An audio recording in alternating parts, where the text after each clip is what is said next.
We've all heard the expression, words create reality, which is a very, very important idea in Judaism.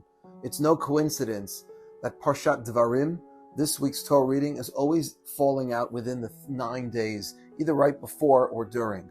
But the word davar, of course, means a thing, but davar is from the word diber, which means to speak, because what creates things is our speech. And one of the things we want to think about during this 9-day period that we're in now is how we speak to other people, specifically the people with whom we disagree.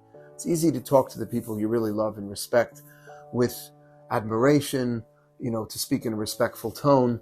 Try having a conversation with someone who you vehemently disagree with and still be respectful, because they do have an opposing point of view. This is not easy, and unfortunately we're not doing so well in our generation. We didn't do well, our ancestors, back in the temple times. The second temple was destroyed, the sages teach, because of sinat chinam, baseless hatred. But what does that mean? They looked at each other weirdly? No, baseless hatred gets spread through speech, the way we talk to each other and about each other. It's the vehicle, it's the means, it's the vessel through which badness can be spread. It's also, of course, the vessel that goodness can be spread just as well. So let's think about Devarim. Let's think about diber, the way we speak, specifically when this new election is starting, and we've got both sides, and the Democrats and the Republicans. And in Israel today, there's a lot of protests and rallies happening on the streets of Israel.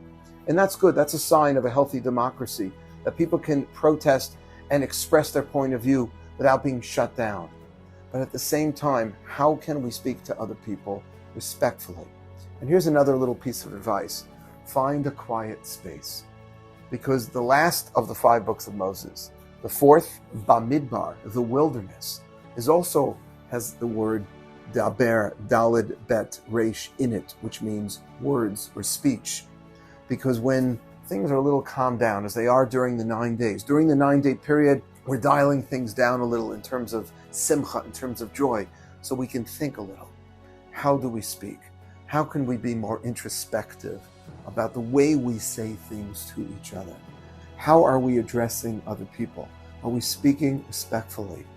Let's use the medium of speech to spread endless love, baseless love, which could ultimately be the rectification for the baseless hatred that spread and ultimately was responsible for the destruction of the Second Temple.